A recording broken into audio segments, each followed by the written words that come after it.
जय हिंद, नमस्कार मेरे प्यारे एस्पिरेंट। जैसा कि हम लोगों ने आपसे एक वादा किया था कि चाहे हम कैसी भी स्थिति में हो, आपके लिए हमने जो जो आपसे वादा किया है वो वादा हम आप डेफिनेटली पूरा करेंगे। तो दोस्तों, उसी एक कड़ी के अंदर आज आप लोगों के लिए हम लेके आए हैं फिजिक्स की महामैराथन का वीडियो जो आरएस सर ने आज आपको पढ़ाया है।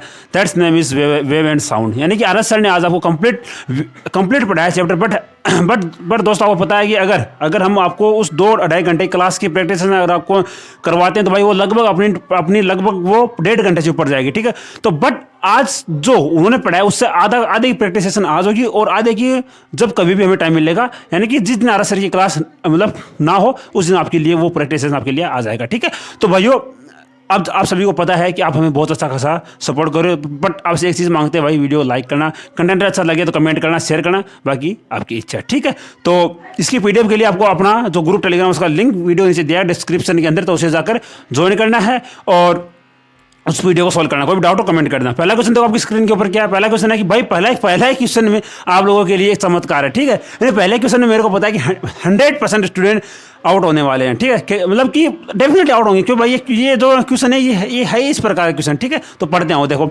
आपने ऐसा क्वेश्चन कभी नहीं देखा होगा मेरे भाई। तो देखो कि परासर्वे इंग्लिश वालों आपके लिए मिल जाएगा, तो उस हिसाब से आप पढ़ लेना। ठीक है, देखो परासर्वे, अपसर्वे तथा सर्वे जो साउंड जो मतलब कि वेव्स होती हैं उनका जो वेग है उनमें क्या संबंध होता है। अच्छा क्वेश्चन है, मेरे को पता है कि इसमें बहुत सारे स्टूडेंट इसमें या तो option number B C D इसमें से किसी ऑप्शन को टिक करके आगे बढ़ जाएंगे और वो ए ऑप्शन को भूल जाएंगे कि भाई ए नाम का ऑप्शन भी अपने पास है। वो मतलब कि 0.1% कोई स्टूडेंट होगा जो इस ए ऑप्शन को टिक करेगा। तो भाई आपको बता दूं कि आपका ए ऑप्शन ही सही है। क्यों? क्योंकि भाई यहाँ पर हमने उसकी वेग की बात की है और वेग, अब मेरे को ये बताओ कि जो अल्ट्रासोनिक है या फिर जो इंफ्रासोनिक है या फिर ऑडिबल जो वेव्स है, ये है क्या भाई? ये साउंड वेव ही तो है सभी।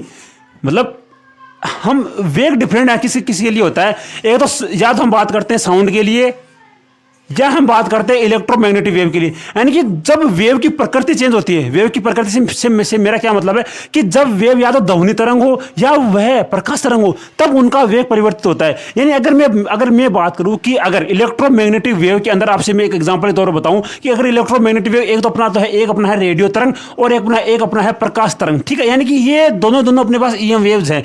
तो क्या रेडियो तरंग और प्रकाश तरंग का वेग अलग अलग होगा? कि सर नहीं होगा। क्यों? क्योंकि इनका वेग इनकी प्रकृति के अनुसार डिफरेंट होता है, ना कि जब अपने। और उसी प्रकार यहां पर अपने पास एक तो परासर्वे तरंग, एक अपने पास है सर्वे तरंग और एक अपने पास है ऑडिबल। तो भाई इस हिसाब से इनका वेग समान होगा, क्योंकि जिस हिसाब से अपने पास रेडियो तरंग और प्रकाश तरंग का वेग समान होता है, क्योंकि ये दोनों इलेक्ट्रोमैग्नेटिक वेव हैं और इलेक्ट्रोमैग्नेटिक वेव का चाहे कितने भी वेव उनका वेग समान होता है।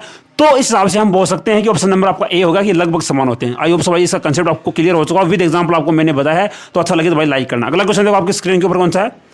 अच्छा क्वेश्चन देखो, किसी डोरी में उत्पन्न दो निकटतम सुरंगों के बिंदुओं के बीच की दूरी 5 सेंटीमीटर है, तो दो पूर्ण कंपन किसी बिंदु से प्रति सेकंड गुजरते हैं तो ध्वनि का वेग क्या हो। बड़ा इंटरेस्टिंग क्वेश्चन है, मेरे को पता है इसमें 100% स्टूडेंट आउट होंगे और वो इस क्वेश्चन को थोड़ा आगे बढ़ते हैं, पर जो हमसे पढ़ा है वो डेफिनेटली इसको मात्र 1 सेकंड में आंसर टिक करके आगे बढ़ जाए। क्योंकि भाई जो हमसे पढ़ता है उसकी सिलेक्शन की गारंटी हम लेते हैं मेरे दोस्त। ठीक है, क्योंकि हर चीज को फेस कर चुके हैं। देखो समझते हैं इस क्वेश्चन के अंदर हमको बोला क्या गया। देखो पहले तो ये बताओ कि सर की पहले ये बताओ कि जो ये सुरंग नाम की क्या चीज होती है।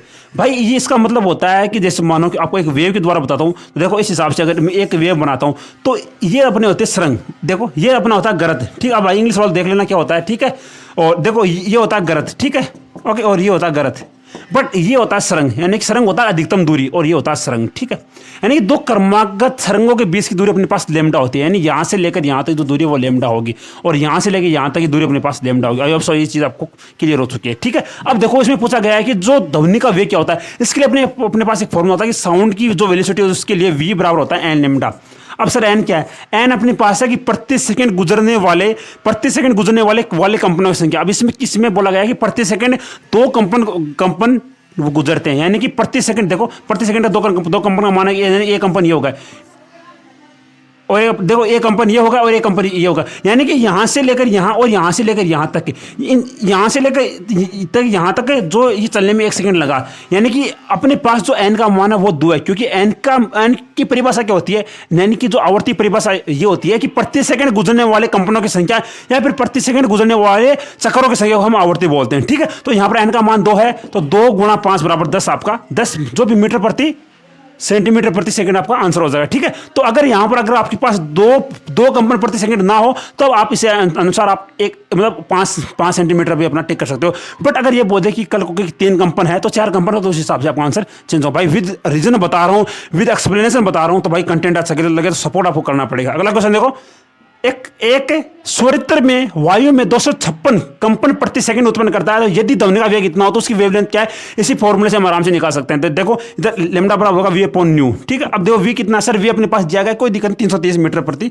सेकंड अपने पास। अब देखो आ गया ना कि 256 कंपन प्रति सेकंड, लास्ट वाले क्वेश्चन में अपने पास था 2 कंपन प्रति सेकंड, तो हमने यहाँ पर 2 लिया था, बट अभी हमारे पास है 256 कंपन प्रति सेकंड, तो हम यहाँ पर 256 लेंगे। तो इस हिसाब से अगर आप इस कैलकुलेशन को आगे करते हो तो 1.29 मीटर आपका आंसर हो जाएगा। ठीक है, तो अगला क्वेश्चन देखो, अभी देखते हैं अगला क्वेश्चन। देखो आपकी स्क्रीन के ऊपर कौन सा, हाँ 8 नंबर क्वेश्चन है, ध्वनि वेव्स कि मनुष्य द्वारा स्वरित आवर्ती कौन सी है। तो आप सभी को पता है कि आप सभी को यह पता है कि देखो आपका अगला क्वेश्चन है। ठीक है, ये आपका अगला क्वेश्चन है।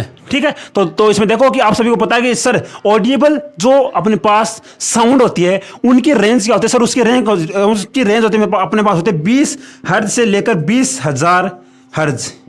ओके, यानी कि जो भी तरंग इनके बीच में आएगी वो हमारे द्वारा ऑडिएबल, हमारे द्वारा मतलब हम जो इंसान मनुष्य है उनके द्वारा ये ऑडिएबल होगी। तो ए ऑप्शन के अंदर 5 है तो ये ऑडिएबल नहीं, क्योंकि ये 20 से कम है। बी ऑप्शन के अंदर दिया गया 27,000, तो ये भी ऑडिएबल नहीं, क्योंकि ये 20,000 से ज्यादा है। ऑप्शन नंबर सी है 5,000 चक्कर प्रति सेकंड, तो ये आपका आंसर होगा, क्योंकि 20 और 20,000 के बीच 5,000 आ रहा है, तो आपका ये आंसर सही होगा। तो अगला क्वेश्चन देखो आपकी स्क्रीन के ऊपर कौन सा है,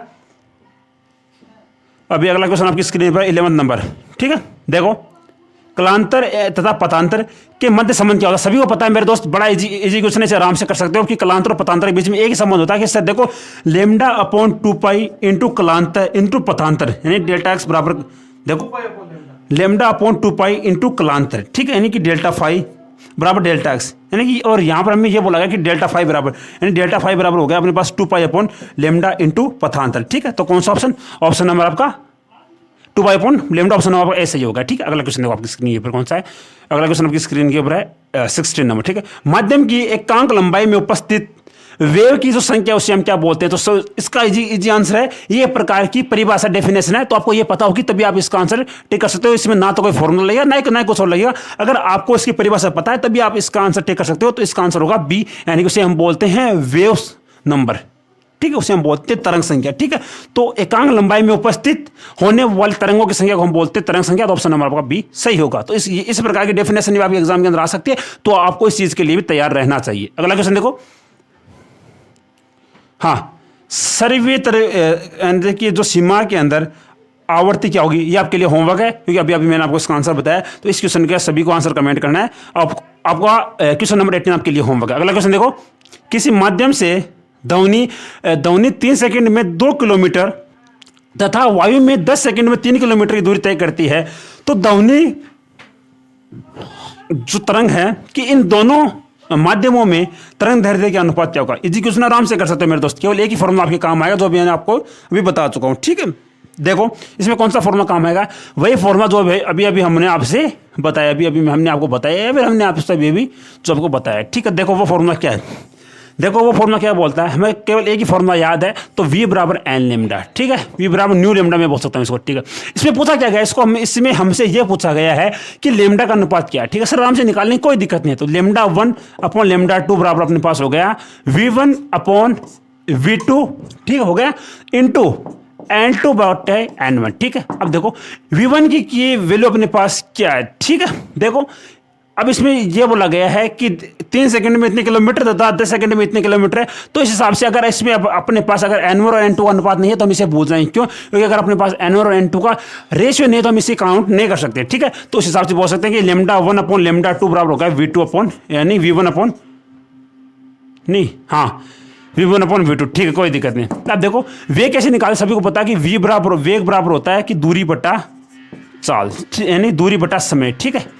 और अब देखो पहली जो अपने पास वेव लेमडा बना उसके लिए वे कितना है सर, उसके लिए दूरी अपने पास है 2 किलोमीटर, तो 2 किलोमीटर, ठीक है, बटा समय कितना सर अपने पास 3 सेकंड है, कोई दिक्कत नहीं। और जो V2 है उसके लिए दूरी कितनी है सर, उसके लिए दूरी अपने पास है 3 किलोमीटर, तो 3 किलोमीटर, ठीक है।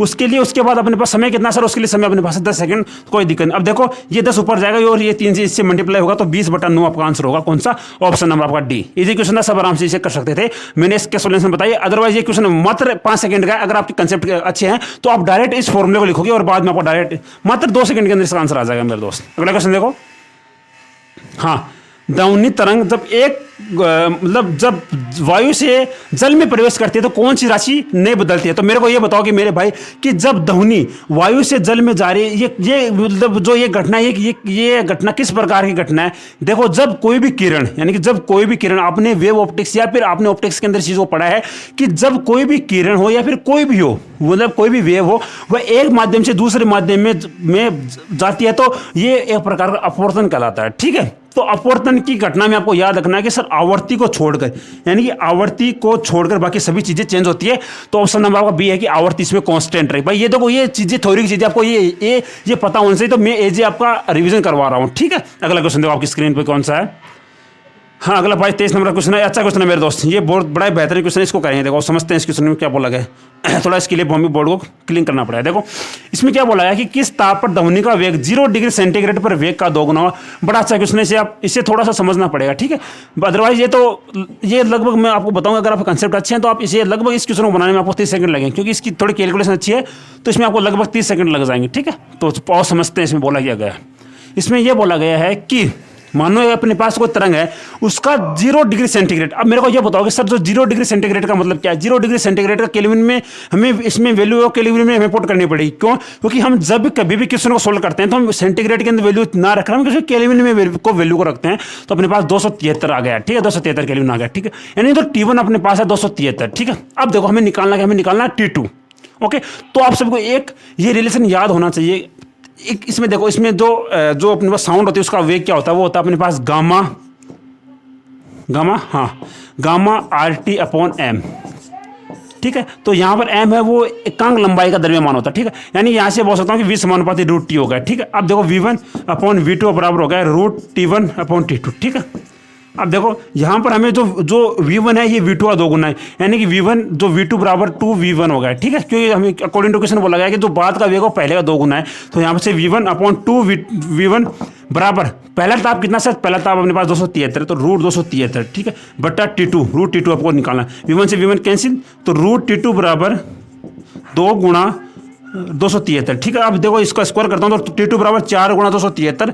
अगर आप इसे आगे सोल्व करते हो तो आगे से सोल्व करोगे तो आप आंसर निकालो। देखो यह गया अपने पास 4 3 12 2 8 1 और 7 28 29 9 2 8 4 8 2 10, यानी कि 1092 आपका आंसर आ गया। बट 1092 अपना केल्विन में है, अगर हमें इसे सेंटीग्रेड में चेंज करना है तो हमें 8 10 1092 को 273 से घटाना पड़ेगा, यानी 1092 में से 273 को घटाएंगे तो आपका 819 आंसर आएगा, 819 डिग्री सेल्सियस। ऑप्शन नंबर आपका ए नहीं, ऑप्शन नंबर आपका बी सही होगा, क्योंकि डिग्री सेल्सियस में आ रहा है, तो ऑप्शन नंबर आपका बी सही होगा। अच्छा क्वेश्चन था मेरे दोस्त। अब आपका डाउट होगा कि सर क्या इतना बड़ा क्वेश्चन था। भाई ये क्वेश्चन बड़ा कहां पर है, अगर आपके कंसेप्ट क्लियर है तो आप डायरेक्ट इस ऑप्शन को लिखते और बाद में ये आपका आंसर आ जाता भाई, और ये चीज आपको करनी पड़ेगी, ठीक है।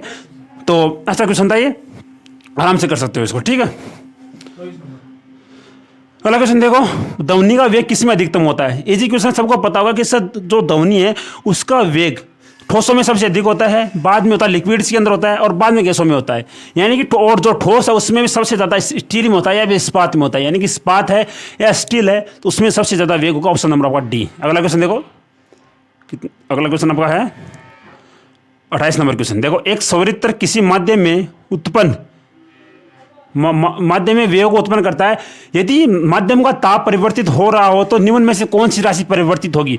ऐसा क्वेश्चन है, आराम से कर सकते हो। और समझते हैं इस क्वेश्चन। देखो क्या बोला गया मेरे भाई, देखो एक संवृत्त जब किसी माध्यम में तरंग को उत्पन्न करता है, यदि माध्यम का ताप परिवर्तित होगा। अब देखो ताप परिवर्तित होगा इसका मतलब क्या है सर, उसका वेग भी परिवर्तित होगा, ठीक है।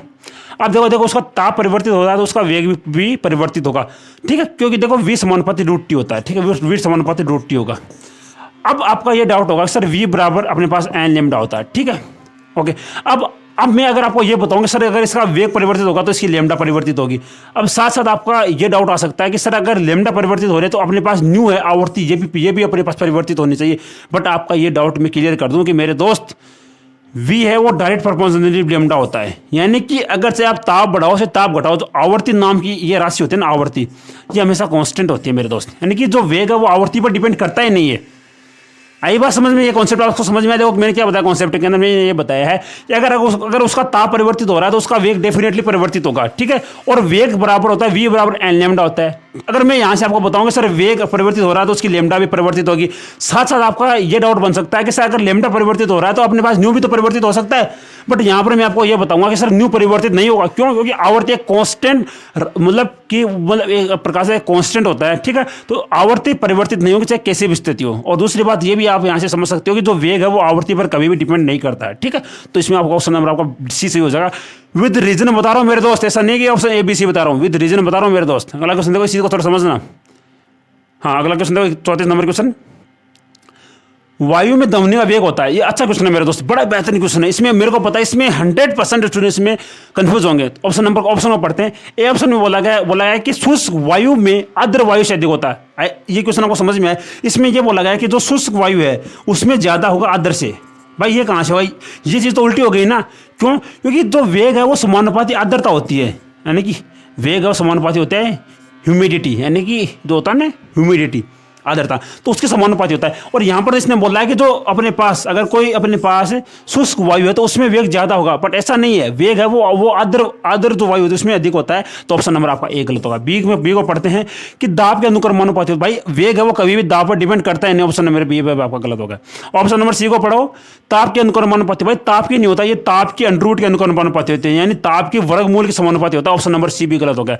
ऑप्शन नंबर डी है कि वायु के दाब पर डिपेंड नहीं करता। ऑप्शन नंबर आपका डी सही होगा, क्योंकि वायु के दाब पर डिपेंड करता नहीं, तो वो क्वेश्चन सही होगा। अगला क्वेश्चन देखो,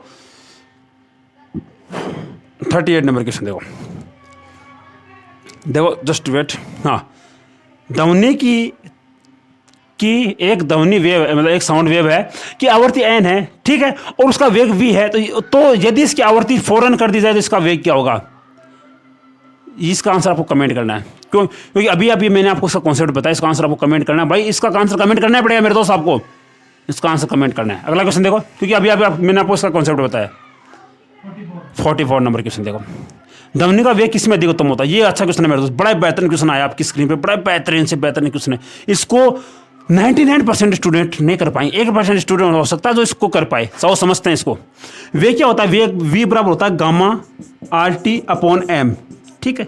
यानी जो वेग है वो यहाँ पर देखो गामा भी अपने पास कांस्टेंट है, r भी कांस्टेंट है और t भी कांस्टेंट है। इसका मतलब यह है कि जो वेग है वो अंडर m के समानुपाती होगा, यानी कि 1 अपॉन अंडर m के समानुपाती होगा। यहाँ से आपको एक चीज ये समझ में आनी चाहिए कि जिसका m कम होगा उसका वेग ज्यादा होगा। तो दिए गए अकॉर्डिंग टू क्वेश्चन क्या बोला है, H2 का द्रव्यमान अधिक उत्तम होता है, या N2 होता है, फिर O2 होता है, या फिर हीलियम होता है। ये चीज आपको पता है कि सर हीलियम का द्रव्यमान सबसे कम होता है, यानी कि हीलियम का द्रव्यमान ऑप्शन के अंदर जो ऑप्शन दिए गए हैं, यानी कि हीलियम का द्रव्यमान H2 से भी कम होगा। अब भाई आपका ये डाउट हो सकता है सर H2 का भी तो कम होता है। हाँ दोस्त, H2 का भी कम, H2 हाइड्रोजन है, तो हाइड्रोजन में लगभग 2 होता है। तो हाँ, इसका आंसर आपका ये सही होगा। देखो हाइड्रोजन का द्रव्यमान 2 होता है, हीलियम का 4 होता है, और N2 का लगभग 14 मान सकता हूँ मैं, और ये 16 होता है, यानी कि H2 का द्रव्यमान कम होता है, इसलिए H2 में वेग अधिकतम होगा। तो ऑप्शन नंबर ए सही होगा, क्योंकि मैं इसमें H2 ना पढ़कर मैं इसमें N2 पढ़ रहा था पहला ऑप्शन, ठीक है। तो इसमें मैं थोड़ा कंफ्यूजन हो रहा था। तो ऑप्शन नंबर आपका ए सही होगा, क्योंकि देखो H2 है उसका द्रव्यमान 2 होता है, हीलियम का 4 होता है, ऑक्सीजन का 16 होता है, और जो नाइट्रोजन उसका 14 होता है। इसका मतलब H2 का द्रव्यमान कम है, तो ऑप्शन नंबर आपका ए सही होगा, इसमें वेग अधिक होगा, ठीक है। अगर कल को इसमें यह पूछ ले कि किसमें वेग कम होगा तो वो आपको आंसर कमेंट करना है, क्योंकि यहां पर हर चीज लिखी होती है, इसका आंसर कमेंट करना है। अगला क्वेश्चन देखो, ध्वनि, ये अच्छा क्वेश्चन है मेरे दोस्त, ये बड़ा बेहतरीन क्वेश्चन है। वायु में ध्वनि का वेग वायु में ध्वनि का वेग क्या बोलते हैं? देखो वायु में ध्वनि का वेग है कि ताप के साथ बढ़ता है। क्या ताप के साथ बढ़ता है? हाँ सर, ताप बढ़ाएंगे तो बढ़ेगा। ऑप्शन नंबर ए आपका सही है। आगे बढ़ते हैं, ताप के साथ घटता है, नहीं सर ये ऑप्शन गलत है। अगला ऑप्शन पढ़ो कि दाब के साथ बढ़ता है, नहीं सर दाब पर डिपेंड नहीं करता है। अगला पढ़ो कि दाब पर ये डिपेंड ही नहीं करता, हाँ, यानी कि आपका फोर्थ ऑप्शन भी सही है। और ताप पर डिपेंड नहीं करता, नहीं सर ताप पर डिपेंड करता है, यानी कि ये बोला गया है कि ताप के साथ बढ़ेगा और दाब पर डिपेंड नहीं करता। तो ऑप्शन नंबर फर्स्ट और फोर्थ आपका सही है, यानी केवल 1 और 4 आपका सही है, फर्स्ट और फोर्थ आपका सही है, तो ऑप्शन नंबर डी आपका सही हो गया। ठीक, आई होप सब ये कंसिडर समझ में आएगा। अभी तक मैंने आपको ये चीज़ बताई, तो ये एनडी के अंदर आने की चांसेस बहुत ज़्यादा है इस क्वेश्चन की। अगला क्वेश्चन देखो, क्वेश्चन नंबर 62। ओके, वायुमंडल पर वायुमंडल का तापमान बढ़ाने पर ध्वनि का कौन सा गुण प्रभावित होगा। सबको पता है कि सर जो वेग है वो समानुपाती √T होता है। ठीक है, तो आपको केवल और केवल वेग ही परिवर्तित होगा, बाकी के ऑप्शन आपके परिवर्तित नहीं होंगे, तो केवल और केवल वेग ही परिवर्तित होगा, तो ऑप्शन नंबर आपका सी सही होगा। अगला क्वेश्चन देखो 64। दो ध्वनि तरंगों में 60 डिग्री का कलांतर है, तो इसमें पतांतर क्या होगा। इजी क्वेश्चन है, वो करते हैं। देखो आपको पता है सर पतांतर बराबर होता है डेल्टा एक्स बराबर होता है लेमडा अपॉन 2 इंटू कलांतर। कलांतर कितना सर 60 को मैं पाई3 बोल सकता हूँ, तो पाई3 होगा। ठीक है, यहाँ से पाई कैंसिल, तो लेमडा अपॉन 6। कौन सा ऑप्शन, ऑप्शन नंबर आपका सी सही होगा। अगला क्वेश्चन देखो, अनुप्रस्थ तथा अनुदैर्ध्य तरंगों के निम्न गुणों के अध्ययन से इस पर अंतर कर सकते हैं, यानी कि आप कौन से गुण के आधार पर यह बता सकते हो कि ये जो अपने पास वेव है ये अपने पास अनुप्रस्थ है या फिर ये अनुदैर्ध्य है। तो ऑप्शन नंबर आपका डी में दिखाया है कि ध्रुवण, यानी कि पोलराइजेशन द्वारा ये बता सकते हैं कि ये अपने पास जो वेव है ये ट्रांसफर है या फिर ये लॉन्गिट्यूडनल है। अगर जिसमें पोलराइजेशन प्रेजेंट है, यानी जिसमें पोलराइजेशन है तो वो ट्रांसवर्स होगा, और जिसमें पोलराइजेशन नहीं है तो वो लॉन्गिट्यूडनल होगा, तो ऑप्शन नंबर आपका डी सही होगा। अगला क्वेश्चन देखो, जल में कौन सी तरंगें होती हैं। भाई जो जल है उसके अंदर, यानी कि जल में अनुप्रस्थ भी होती है और अनुदैर्ध्य भी होती है, यानी कि उसमें ट्रांसफर भी होगी और उसमें लॉन्गिट्यूडनल भी होगी। अब आपका ये डाउट होगा कि सर ट्रांसफर कहाँ होती है और लॉन्गिट्यूडनल कहाँ होती है। देखो मानो कि ये बहुत बड़ा बीकर अपने पास, ठीक है, और बीकर की ये सतह है, यानी कि इस जो सतह पर होती है अनुप्रस्थ, यानी जो सतह पर होती है ट्रांसवर्स, और सतह के अंदर होती है अपने पास लॉन्गिट्यूडनल। ठीक है, तो ऑप्शन नंबर आपका कौन सा, ऑप्शन नंबर आपका सी सही होगा। ठीक है, अच्छा क्वेश्चन था भाई, इसका आपको डाउट होगा कि सर ये कैसे हुआ, तो आपको थोड़ा सा बता देता हूँ। देखो आपको ये पता है कि सर जो लॉन्गिट्यूडनल अपने पास जो वेव होती हैं उनके चलने के लिए माध्यम की आवश्यकता होती है। ठीक, और जो पानी के अंदर ये एक माध्यम है, पानी खुद एक माध्यम होता है, तो इसके नीचे सतह के नीचे तो होगी अनुप्रस्थ, और पानी की सतह के ऊपर ये यहाँ पर केवल वायु है, यानी कि वायु एक प्रकार का निर्वात है। तो यहाँ पर अगर कोई वेव उत्पन्न हो रही है तो उसके चलने के लिए कोई माध्यम की आवश्यकता नहीं है, तो इसकी सतह पर अनुप्रस्थ होगी। विद रीजन बताया मेरे दोस्त, ऐसा नहीं है ऑप्शन मेरे भी बता रहा हूँ, विद रीजन बताया। इस चीज़ को याद रखना। 75, किसी तरंग के दो लगातार सरंगों के बीच का कलांतर क्या होगा। आराम से कर सकते हो, क्योंकि देखो दो लगातार सरंग है उनके बीच की दूरी होती है लेमडा। ठीक है, अब देखो अपने पास पथांतर है तो कलांतर आराम से निकाल सकते हैं। कलांतर बराबर है डेल्टा फाई बराबर होता है 2 upon lambda into del x. अपने पास लेमडा है तो लेमडा से लेमडा कैंसिल, तो 2 ठीक है, तो ऑप्शन नंबर आपका कौन सा, ऑप्शन नंबर आपका अभी दिखाते हैं। देखो ऑप्शन नंबर आपका सी हो गया। ठीक है, अगला क्वेश्चन देखो, हाँ 80। चंद्रमा पर हुए बड़े विस्फोट को पृथ्वी पर सुना नहीं जा सकता, यानी कि इसमें यह पूछा है कि इसमें जो साउंड वेव है उसकी कौन सी प्रॉपर्टी के आधार पर आप ये बता सकते हो कि अगर चंद्रमा पर कोई विस्फोट हो रहा है, यानी कोई बम फट रहा है, तो पृथ्वी पर उपस्थित इंसान को वो सुनाई नहीं देगा। तो आप सभी को ये चीज़ का पता है कि सर जो साउंड वेव होती है ये एक प्रकार की नॉन मैकेनिकल वेव है, यानी कि इससे चलने के लिए माध्यम की आवश्यकता होती है। ठीक है, यानी कि जो साउंड वेव होते हैं उनको चलने के लिए मीडियम की रिक्वायरमेंट होती है। अगर आपको पता है कि देखो ये तो अपने पास है मून अंकल और अपने पास अर्थ ही है, मतलब अर्थ है पृथ्वी है। ठीक है, यानी कि चंद्रमा से पृथ्वी के बीच में कहीं तो वायुमंडल है और कहीं नहीं है, यानी कि अगर मानो यहाँ पर वायुमंडल नहीं है तो यहाँ पर वो ध्वनि तरंग आकर समाप्त हो जाती है। इसका मतलब ये हुआ कि चंद्रमा और पृथ्वी के बीच में वायुमंडल की कमी है, तो ऑप्शन नंबर आपका बी सही होगा। ठीक है, अगला क्वेश्चन 82।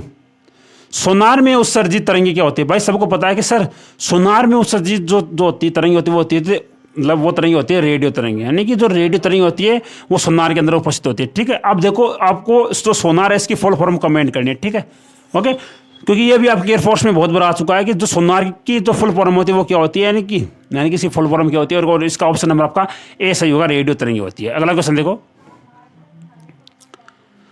लिक्विड की सतह पर बनने वाली यांत्रिक तरंगे कौन सी होती है। ठीक है, यानी कि लिक्विड की सतह पर कौन सी तरंगे बनेंगी। तो भाई अगर आपको कुछ नहीं पता तो अगर आपको ये पता है कि सर यांत्रिक यानी जो मैकेनिकल वेव्स होती है वो किस प्रकार की वेव होती है, यानी कि जो ट्रांसवर्स वेव होती है, यानी अनुप्रस्थ जो तरंगे होती है वो प्रकार की मैकेनिकल वेव होती है। तो आप इस आधार पर भी इसका आंसर ऑप्शन नंबर 8 टिक कर सकते थे। ठीक है, क्योंकि जो ट्रांसवर्स वेव होती है वही मैकेनिकल वेव होती है। ठीक है, और जो अपने पास लॉन्गिट्यूडनल होती है यानी अनुदैर्ध्य होती है वो नॉन मैकेनिकल वेव होती है। ठीक, और साथ साथ आपको यहीं पर मैंने आपको वो रीजन भी बताया था, तो ऑप्शन नंबर आपका ए सही होगा। अगला क्वेश्चन देखो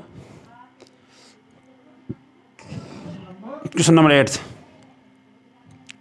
अच्छा क्वेश्चन है मेरे भाई, देखो आप करते हैं क्वेश्चन यानी कि y1 दो वेव आपको दी गई है कि y1 और y2, ठीक है, और इसमें आपको पूछा गया कि इसके बीच का कलांतर क्या है। तो भाई देखो कलांतर क्या होता है, कलांतर होता है कि देखो कलांतर आप इस क्वेश्चन को देखकर आराम से बता सकते हो कि इसमें कलांतर किस हिसाब से आप इसमें फाइंड आउट करोगे। देखो पहला अपने पास जो वेव है, जो तरंग है वो कैसी है, पहली तरंग है उसमें अपने पास साइन है और दूसरी तरंग है उसमें अपने पास कोस है। तो या तो एक काम ये करो कि पहले को कोस में चेंज करो या फिर दूसरे को साइन में चेंज करो, ठीक है। तो आप इसमें आराम से इसे देखकर बता सकते हो कि इसमें कलांतर π/2 का है। क्यों? क्योंकि पहले में साइन है और दूसरे में कोस है, और तो पहले में यहाँ पर साइन के साथ ओमेगा टी आ रहा है और दूसरे में भी साइन के साथ कोस के साथ ओमेगा टी माइनस का kx आ रहा है। तो इस हिसाब से आप बता सकते हो कि अगर आप साइन को कोस में चेंज करोगे तो π/2 आएगा। तो ऑप्शन नंबर आपका डी सही है, इसमें कलांतर π/2 का होगा, ठीक है। अगला क्वेश्चन देखो 9 नंबर क्वेश्चन। एक तरंग के आयाम से r दूरी, मतलब आयाम सर्वोच्च से r दूरी पर a है और 2r दूरी पर उसका आयाम क्या होगा, इससे आराम से बता सकते हो। इसके लिए आपको एक फॉर्मूले का याद रखना पड़ेगा मेरे भाई। I यानी तीव्रता समानुपाती a² होता है और ये समानुपाती 1/d² होता है। और यहाँ से आप ये बता सकते हो कि सर a समानुपाती 1/d हो गए, यानी कि a अपॉन, अगर देखो a अपने पास कैपिटल A है, दूसरा कैपिटल A2 है, ठीक है, और यहाँ से हो गया d2/d1, ठीक है, ओके। अब दूरी की अगर मैं बात करूँ, दूसरी दूरी वो 2r है और पहले r है, तो यहाँ से कैंसिल होगा, यानी A2 बराबर हो गया अपने पास a/2, यानी जो बाद का जो आयाम है वो पहले का आधा हो जाएगा। ऑप्शन नंबर आपका सी हो गया, ठीक है। अगला क्वेश्चन देखो,